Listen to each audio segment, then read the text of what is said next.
Assalamualaikum warahmatullahi wabarakatuh. Pada kesempatan kali ini, kami dari kelompok 6 akan menjelaskan mengenai enumerasi dan polisi iterasi.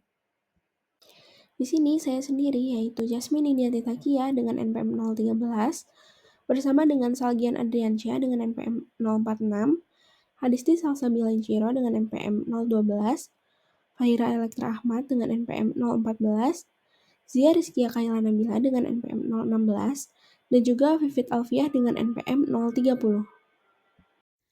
Oke, jadi enumerasi state ini apa sih teman-teman? Enumerasi state ini merupakan proses mendata semua kemungkinan keadaan atau state yang mungkin bisa terjadi dalam suatu sistem, di mana setiap state ini akan mewakili kondisi spesifik sistem pada suatu waktu tertentu. Dalam MDP, setiap state ini sama dengan kondisi robot sekarang. Lalu untuk action ini merupakan arah yang akan diambil, bisa dari atas, bawah, kanan, dan kiri.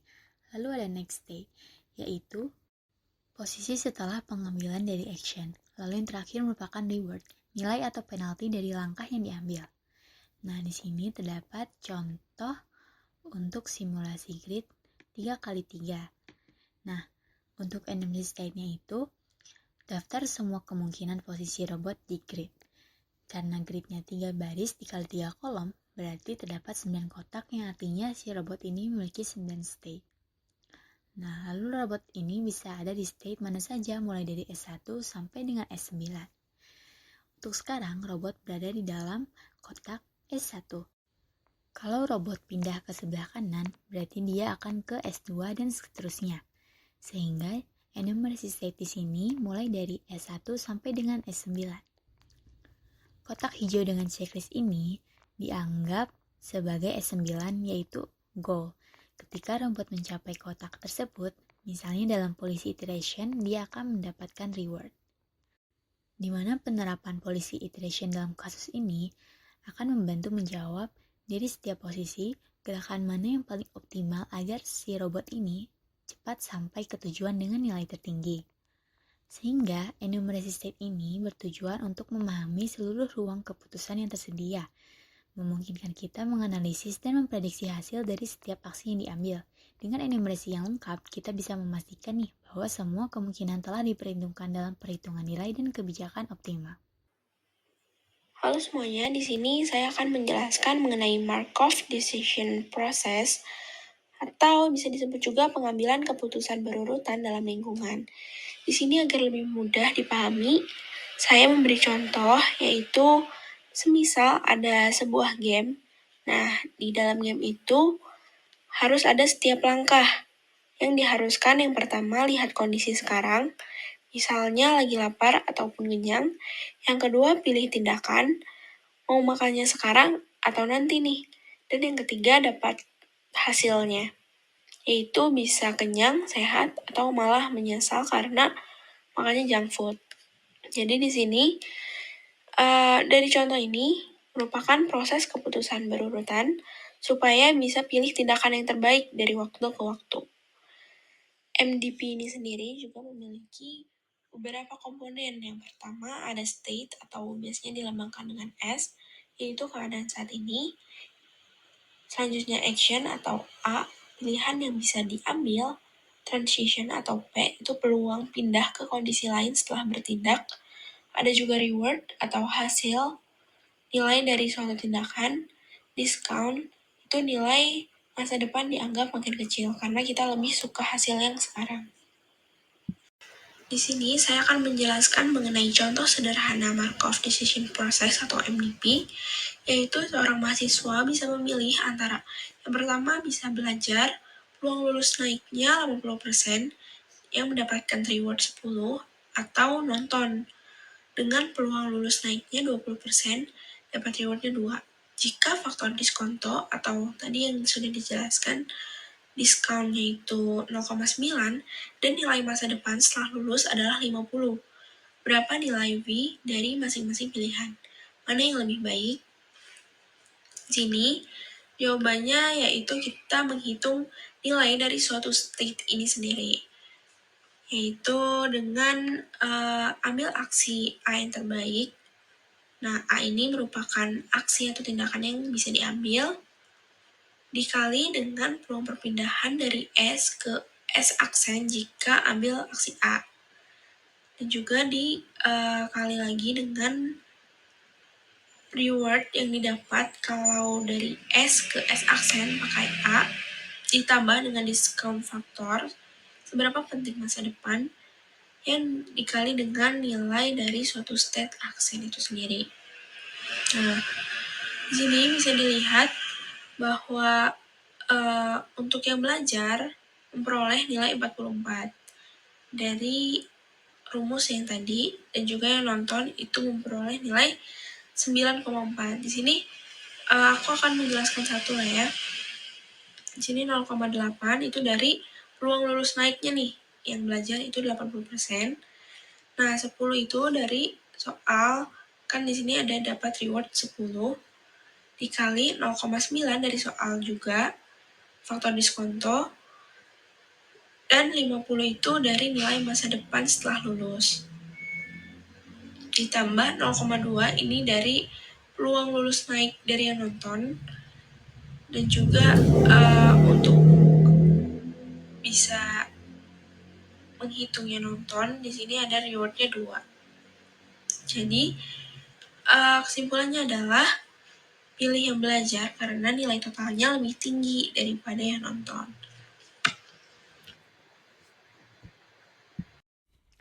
Lalu selanjutnya ada polisi iterasi atau iterasi kebijakan. Polisi iterasi atau iterasi kebijakan adalah algoritma yang membantu mempelajari kebijakan yang optimal atau cara untuk mencari strategi yang terbaik agar bisa mengambil keputusan jangka panjang yang paling baik di setiap situasi, supaya hasil akhirnya maksimal. Biasanya dipakai di sistem seperti robot, game, atau manajemen keputusan yang punya beberapa kondisi atau state dan beberapa pilihan aksi atau action di tiap kondisinya. Nah, adapun tujuan dari iterasi kebijakan ini, mencari kebijakan terbaik yang pertama menghasilkan biaya paling rendah dan yang kedua memberi keuntungan paling besar dalam jangka panjang dari semua kondisi. Menurut Wafi 2012, algoritma metode iterasi kebijakan yang sering dijumpai pada MDP atau masalah pengambilan keputusan stokastik adalah sebagai berikut. Yang pertama, ada memilih kebijakan. Asumsi awalnya tiap kondisi I punya keputusan aksi tertentu dan kebijakan ini bisa dipilih asal, yang nantinya akan diperbaiki lewat iterasinya. Rumusnya dapat dilihat pada PPT. Lalu yang kedua ada evaluasi kebijakan. Untuk menentukan S ditentukan penyelesaian tunggal pada sistem persamaan linear berikut. Rumusnya dapat dilihat pada PPT. Dengan V adalah nilai kos relatif, G adalah nilai ekspektasi kos per unit waktu jika sistem telah berjalan dengan waktu tak hingga, dan X adalah suatu kondisi yang dipilih sembarang. Intinya pada proses ini, kita ingin tahu berapa nilai atau biaya jangka panjang dari kebijakan yang sedang kita pakai. Lalu yang ketiga ada perbaikan kebijakan. Untuk setiap kondisi I sama dengan 1 hingga M, dihitung kuantitas uji menggunakan persamaan di bawah dan ditentukan keputusan K yang memberi nilai minimum. Rumus dapat dilihat pada PPT. Lalu nilai K minimum untuk setiap kondisi I, ini disebut sebagai keputusan SI. Dari sini akan didapatkan kebijakan baru. Lalu langkah terakhirnya ada periksa kebijakan lagi, di mana jika kebijakan baru dari langkah ketiga sama dengan kebijakan dari iterasi sebelumnya, maka iterasi berhenti. Jika tidak, langkah diulang dari langkah kedua dan ketiga sampai iterasi konvergen, yakni kebijakan baru yang diperoleh sama dengan kebijakan iterasi sebelumnya. Lalu selanjutnya ada gambaran sederhana atau contoh kecil dari policy iteration. Misal, Andi mempunyai robot yang bisa jalan di 2 tempat, yaitu tempat A dan tempat B. Robot di tiap tempat itu bisa ambil 2 aksi pilihan, yaitu diam dan pindah. Setiap aksi ini pastinya mempunyai biaya atau cost dengan A diam sama dengan 5, A pindah sama dengan 2, B diam sama dengan 3, dan B pindah sama dengan 4. Tujuan robot Andi adalah mencari kebijakan atau strategi supaya biaya total cost-nya sekecil mungkin jika dijalankan terus-menerus. Simulasi awalnya dapat dilihat pada tabel berikut. Langkah awal itu kita bisa inisialisasi atau tepak asal dulu aja. Misal, aku pilih di robot tempat A, pilih diam, dan di robot tempat B juga pilih diam. Berarti A diam, B diam. Lalu kita bisa evaluasi kebijakannya dari tebakan awal, hitung biayanya kalau terus pakai strategi itu apakah cost-nya kecil atau justru malah besar. Nah, di A itu diam biayanya yaitu 5 dan di B itu diam biayanya 3. Sehingga jika di total biaya cost-nya itu 5 tambah 3 sama dengan 8. Lalu selanjutnya kita perbaiki kebijakan karena ada strategi yang menurut aku itu lebih baik, yaitu A pindah dan B tetap diam. Jika dilihat, A pindah cost-nya hanya 2, ini lebih murah daripada A diam pada sebelumnya, dan B tetap pada kondisi diam karena sudah cukup oke dibanding B pindah. Jadi update kebijakannya itu A pindah dan B diam. Lalu yang terakhir, ulangi evaluasi hingga strategi tidak berubah lagi. Kebijakan atau strategi sekarang itu A pindah dengan biaya 2 dan B diam dengan biaya 3. Berarti total cost-nya itu 2 tambah 3 sama dengan 5. Sekarang kita coba cek lagi.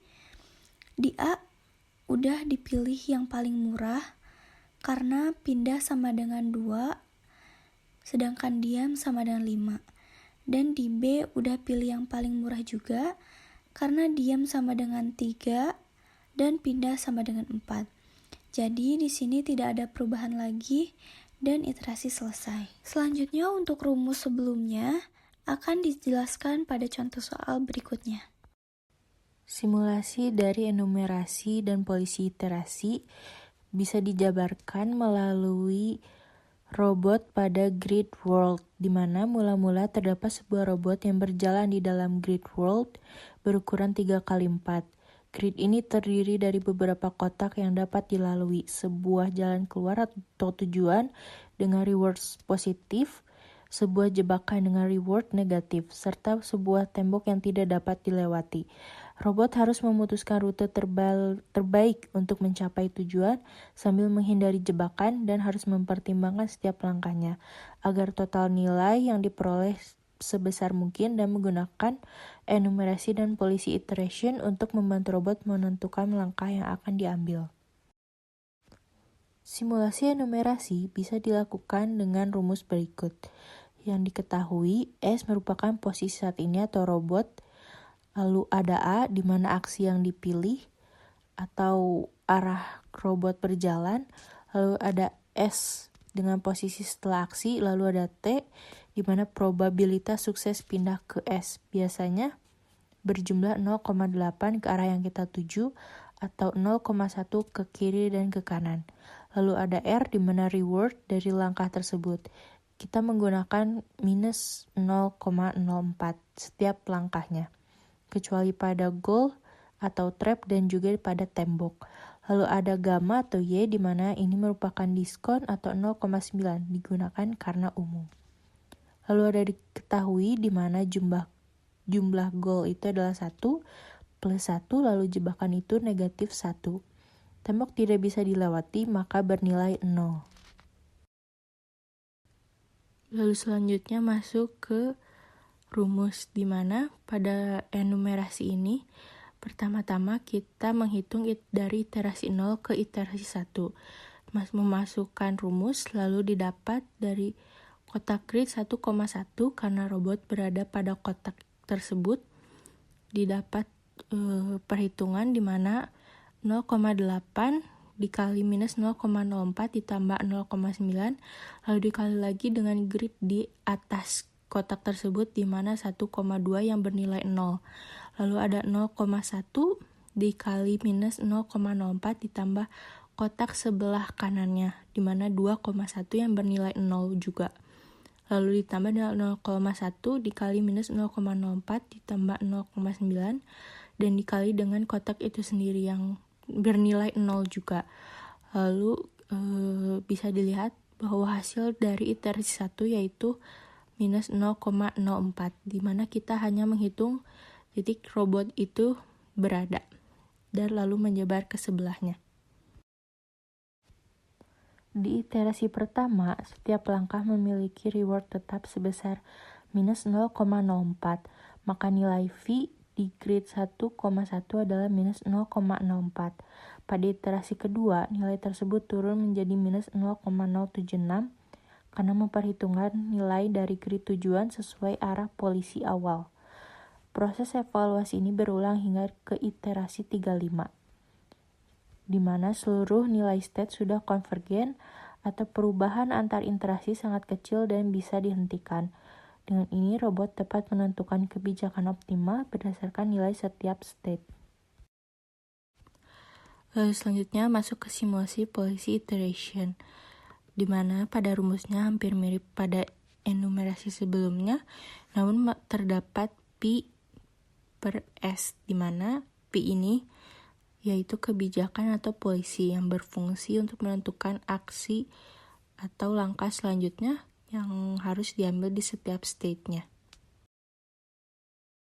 Pada simulasi polisi iteration, kita menghitung dari iterasi 0, lalu masuk ke iterasi 1 di mana setiap nilai dari iterasi 0 itu 0.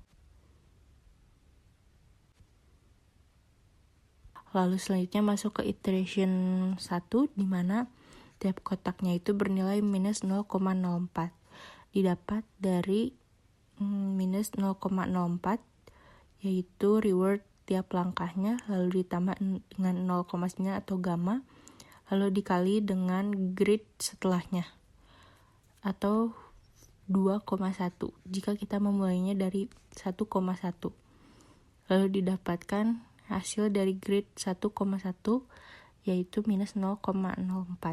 Lalu selanjutnya adalah iterasi 2 di mana terdapat angka atau grid yang bernilai 0,86. Ini terjadi karena dekat dengan reward, di mana pada reward nilai dari gridnya sendiri yaitu 1 hingga menghasilkan 0,86.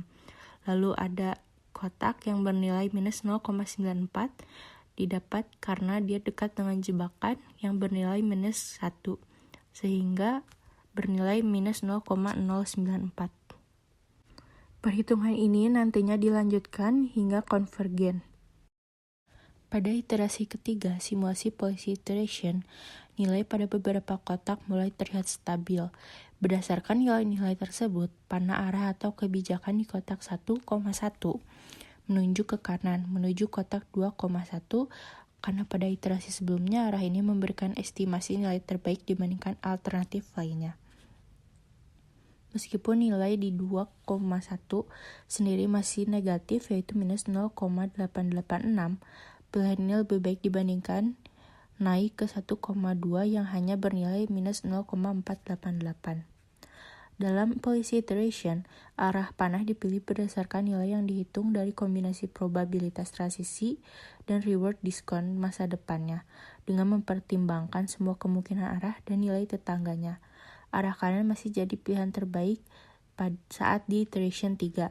Sementara itu, arah panah pada kotak 2,1 juga menunjukkan ke kanan, yaitu menuju kotak 3,1, yang meskipun belum terlalu tinggi nilainya, tetapi merupakan arah optimal dibandingkan mundur ke kotak sebelumnya atau kotak 1,1. Dalam iterasi ini terlihat bahwa kotak 1,3 sebagai bagian dari jalur menuju goal sudah memiliki nilai tertinggi, yaitu 0,734 yang menyebabkan kotak sebelumnya seperti 1,2 ikut terdorong naik nilainya. Hal ini menunjukkan bahwa algoritma sedang menuju konvergensi.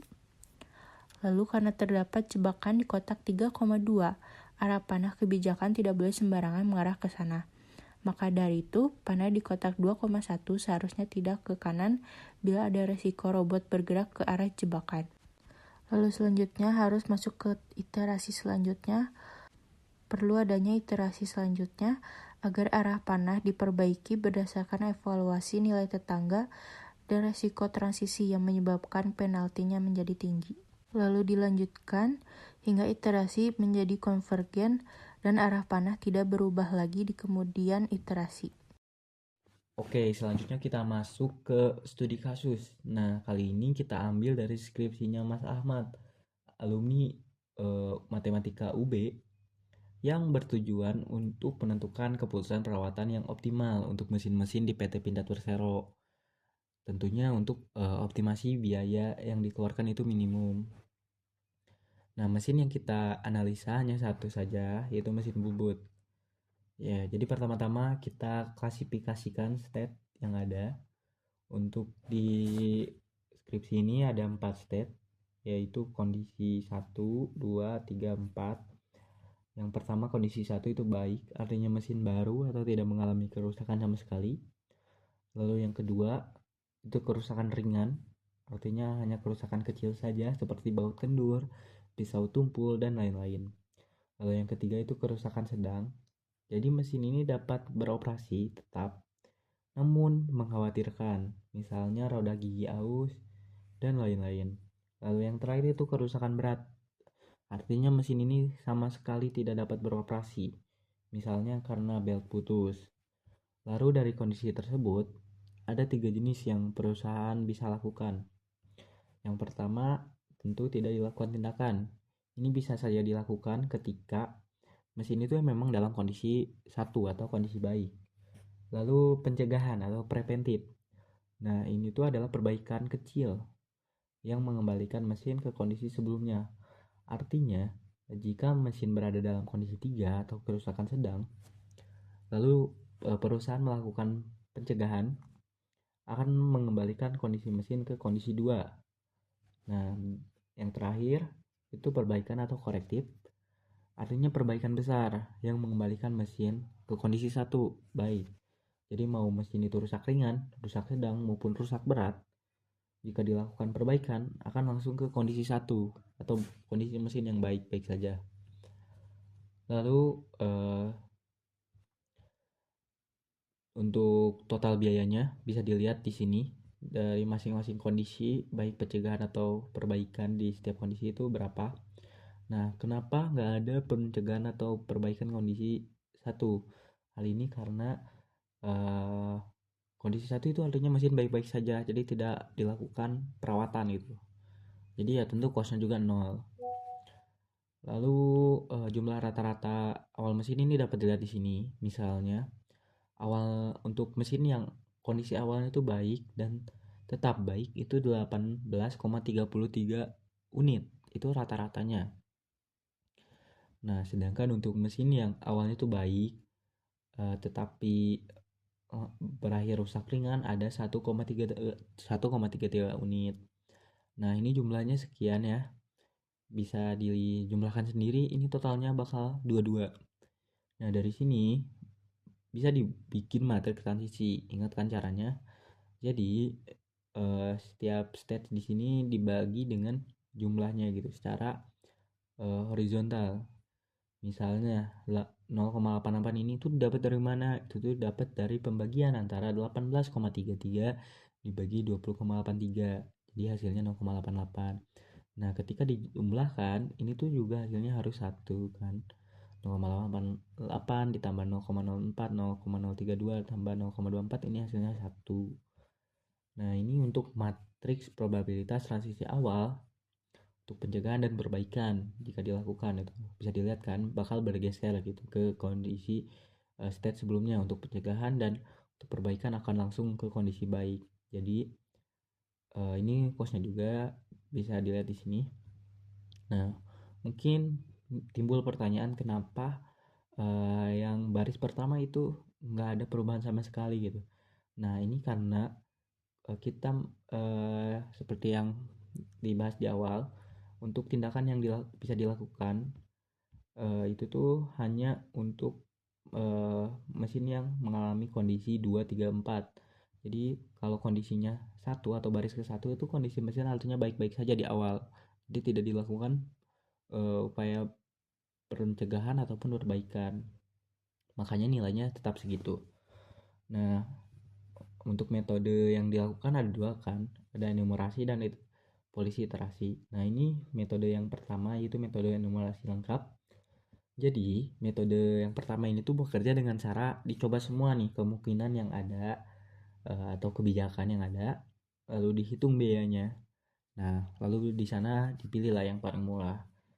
Jadi memang yang namanya enumerasi dia semuanya itu dicoba sampai hasil yang didapat itu berupa perankingan gitu. Nilai-nilai di setiap kondisi atau di setiap kebijakan maksudnya berapa nih harga costnya, lalu dipilih yang termurah. Nah, ada 6 kebijakan di sini yang dilakukan perusahaan. Misalnya kebijakan 5 itu artinya pencegahan pada mesin dengan kondisi 2 dan 3. Tapi untuk kondisi 4 langsung dilakukan perbaikan. Nah, ini untuk matrik probabilitas di setiap kebijakannya. Caranya seperti di awal, sama saja. Lalu dari sini, nah ini yang agak sulit karena penulis juga butuh tools tambahan untuk melakukan olah data. Di sini menggunakan MATLAB untuk mencari nilai-nilai P. P di sini adalah steady state di setiap keadaan mesinnya. Misal artinya P1 ini tuh kondisi mesin yang dalam kondisi baik, dalam jangka panjang mesin itu akan tetap kondisi baik berapa persen gitu. Probability-nya. Di sini misalnya 89,29% gitu. Dalam jangka panjang akan mesin itu tetap kondisi baik dan seterusnya. Lalu dari sini kita bisa dapat nilai expected cost dengan cara seperti yang disampaikan di PPT. Tinggal dikalikan saja dengan costnya ditambah di setiap steady state nilainya. Nah, di sini didapatlah nilainya tuh yang paling rendah adalah kebijakan kelima. Kebijakan kelima itu apa? Yang tadi dibahas. Jadi untuk mesin yang kondisi kerusakannya tuh ringan sama sedang akan dilakukan pencegahan saja. Sedangkan untuk kondisi 4 atau rusak berat akan dilakukan perbaikan. Itu didapat costnya paling murah 1,51 miliar. Selanjutnya itu ada metode polisi iterasi yang ada di dalam jurnal, dan di dalam jurnal itu terdapat 2 kebijakan, di mana kebijakan pertama itu D-nya sama dengan tidak ada tindakan, perbaikan, perbaikan, dan perbaikan. Lalu dengan matriks probabilitas yang didapatkan dari metode enumerasi tersebut, kita bisa lanjut ke rumus QI sama dengan sigma PIJ dikali CIJ. Contohnya itu pada baris pertama 0,880 dikali 0, 0,064 dikali 0, 0,03 dikali 0, 0,024 dikali 0, dan hasil dari situ dijumlahin semua menghasilkan 0. Dan itu dilanjut sampai ke baris keempat dan dapat matriks biaya kebijakannya. Lalu, matriks biaya kebijakan tersebut tuh dibuat bersamaan dengan melibatkan juga probabilitasnya, bisa dilihat di rumus G ditambah VI. Lalu persamaan-persamaan tersebut disubstitusi dengan menganggap V2-nya itu sama dengan 0 dan dapat diperoleh dengan hasil V1 sama dengan minus 14.728.415,9, V2 sama dengan 0, V3 10.163.308, V4 31.930.264. Dari hasil tersebut dapat ditarik kesimpulan bahwa pada kondisi 1 tidak dilakukan tindakan itu menghasilkan uji terbaik dan lebih efisien dibandingkan tindakan lainnya. Di kondisi 2, perbaikan itu menjadi pilihan optimal dengan nilai uji 0 dibandingkan pencegahan. Dan untuk kondisi 3, pencegahan itu lebih hemat dengan nilai uji dibandingkan perbaikan ataupun tanpa tindakan. Sementara itu pada kondisi 4, perbaikan adalah satu-satunya pilihan dengan nilai uji 31.930.264, dan dengan demikian nilai kuantitas uji terendah di setiap kondisi menunjukkan kebijakan perawatan paling efisien. Nah, selanjutnya itu ada kebijakan kedua dari metode polisi iterasi sendiri, dengan D-nya itu sama dengan tidak ada tindakan, pencegahan, dan perbaikan dengan probabilitas yang sama seperti tadi, dan lanjut ke QI seperti rumus yang awal dan menghasilkan matriks biaya kebijakan seperti berikut. Dilanjut dengan persamaan-persamaan dari rumus G ditambah VI. Lalu dari persamaan-persamaan tersebut itu disubstitusikan dengan menganggap V2-nya itu sama dengan 0 dan diperoleh hasilnya itu V1 itu sama dengan minus 3.350.734,722, V2-nya itu sama dengan 0, V3-nya itu sama dengan 8.095.586,22, dan V4-nya itu 44.499.764.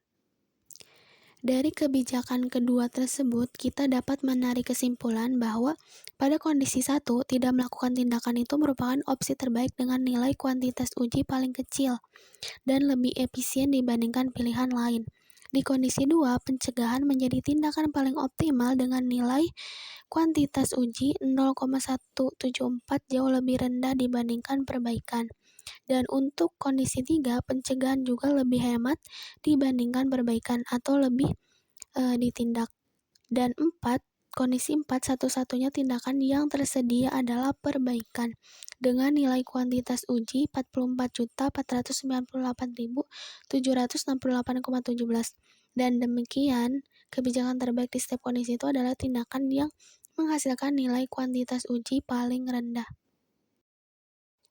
Sekian presentasi dari kelompok kami mengenai metode enumerasi dan polisi iterasi.